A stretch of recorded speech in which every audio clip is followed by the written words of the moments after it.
Hi,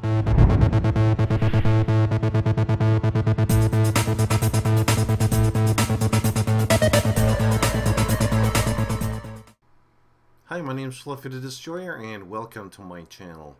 Yeah, I'm not kidding. What you're saying is true. ESA says preserving old games is illegal because it's hacking. Well, it looks like the ESA, the Entertainment Software Association, they just want to prevent the preservation of old games.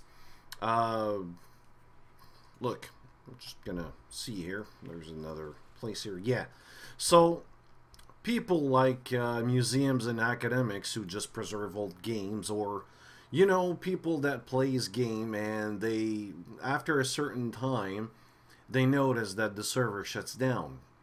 They want to prevent that. Like, you can't modify anything, or just old games that just doesn't work anymore. And right now we're going towards that route.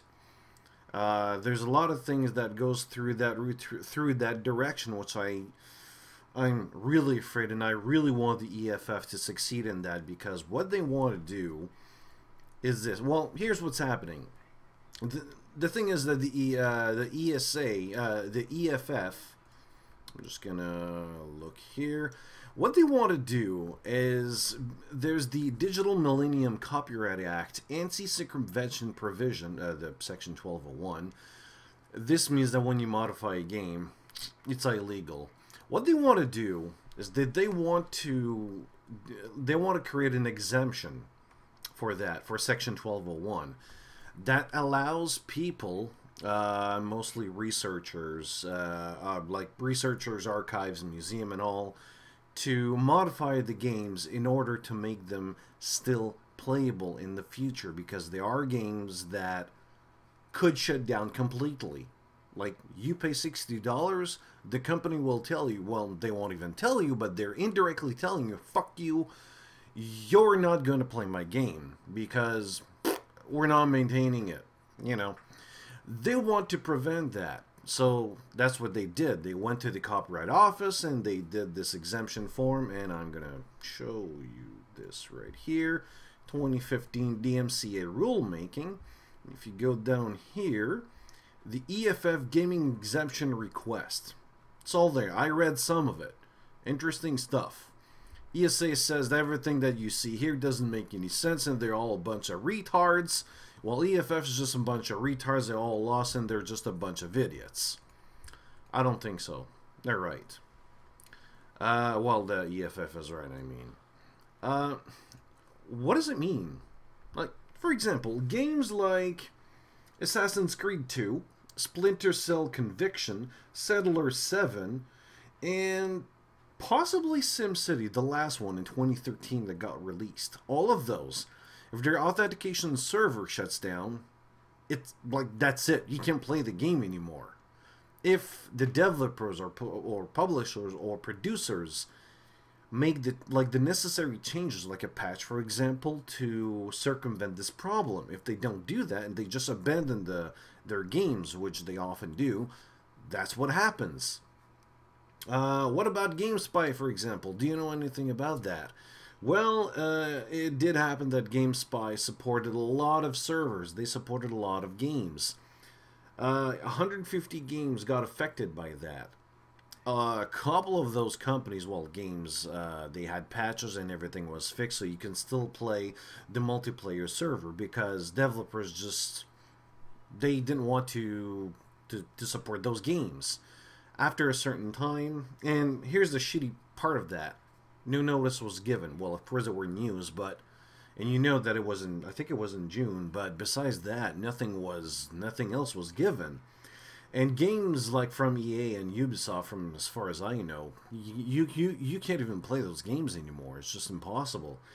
If it is, it's considered illegal because the communities around those games modified the game. They either have to hack the game or do like a reverse engineering, which means they have to analyze the network, change a lot of things around, and then they just have to do a patch or a software or whatever. They give it to you or the community. Then you're allowed to play the game. They hate that. People like Nintendo hate that. For example, what they did was Nintendo announced that they would shut down the Wi-Fi on the DS and Wii devices. I even got the Wii here, and yeah, I got the message on it. They said that to me. Yeah, the Japanese way, I guess. And some users began to analyze their network, and when they did that, they created a project called Wii MMFI. It's the project theme. And now they support over 14 games like the Mario Kart Wii. Like, just imagine that, okay? You pay $60, that's what people mostly pay for games, and then after a certain time, you can't play anymore. I mean, especially for sports games like from EA, like those Madden games, for example. They work for a year or 2 years or so, and then they stop. You can't even play the game anymore. I think this is personally wrong. There should be there's communities around that. You know, gaming is part of our cultural heritage right now. You may think I'm exaggerating, but games today are part of our culture. It's really important. And when you look at old games, it's also very important. In my mind, it is. When you look at the Nintendo games, for example, or Sega or Dreamcast or whatever, I would like to go in a museum one day and play those games.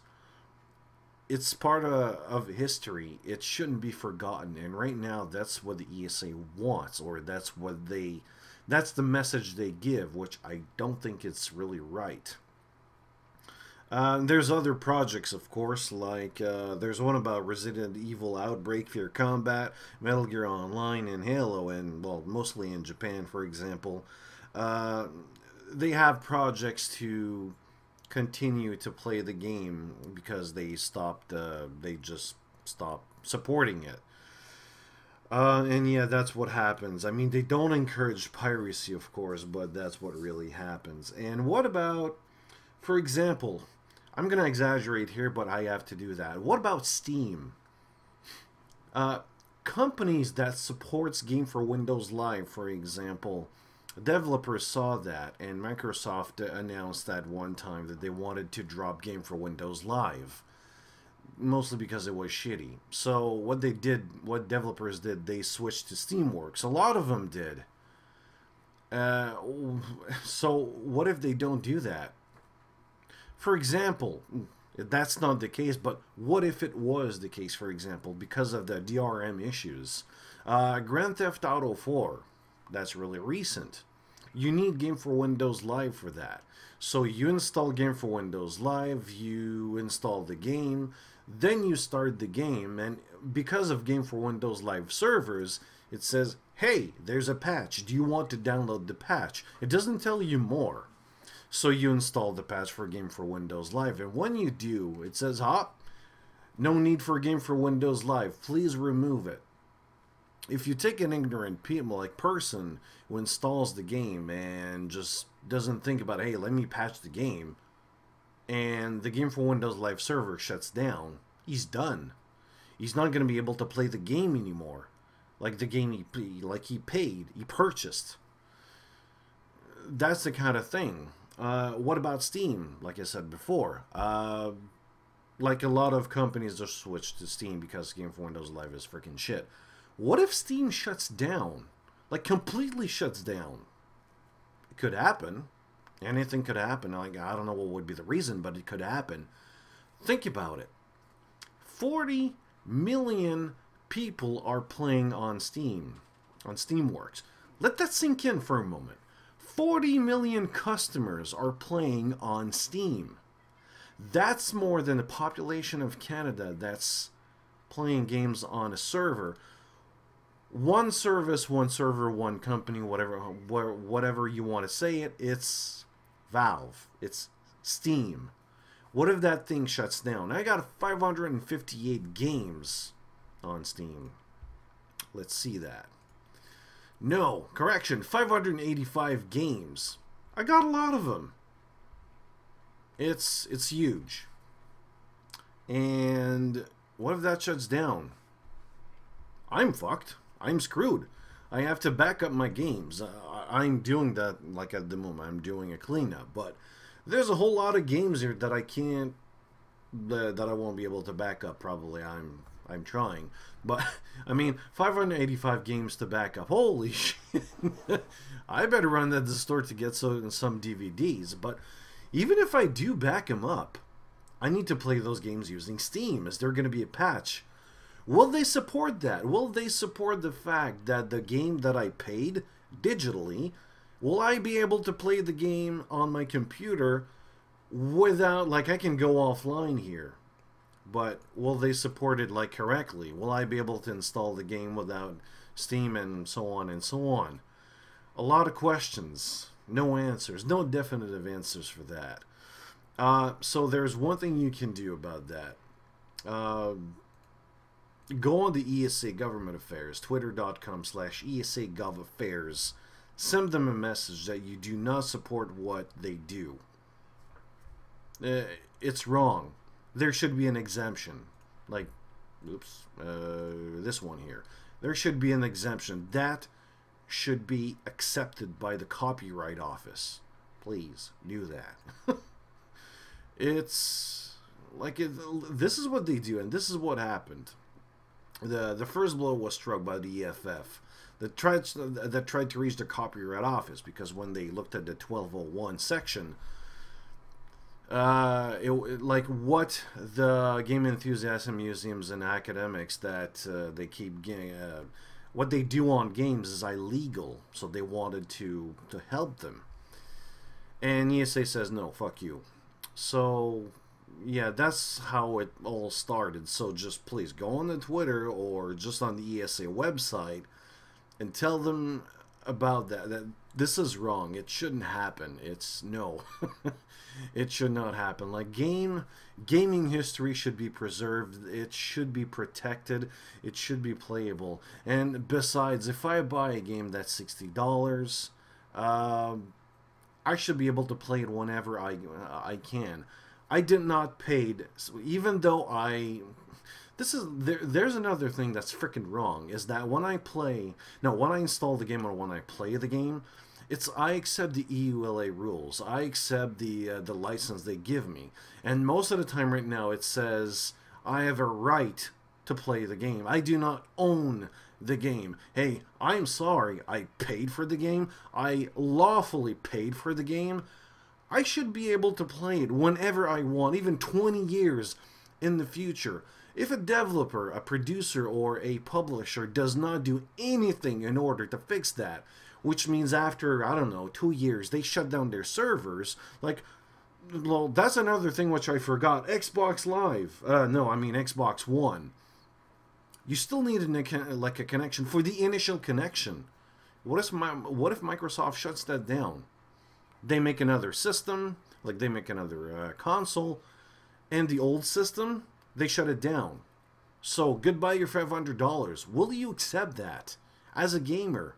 That touches especially console games, because right now there's a lot of games that need internet connection, and in the future that's going to be the case, and that's what's happening right now. So no, it shouldn't rely on that. Like, when I pay my $60, I should be able to play the game whenever I want. And like I said before, like a couple of minutes ago before I went with Xbox One, I should be able to play the game like in the future. And if a producer, whatever, publisher, don't do that because of, I don't know, deadlines or time or just greed because they don't want to, they want people to always buy their new games, it's their own fucking problems.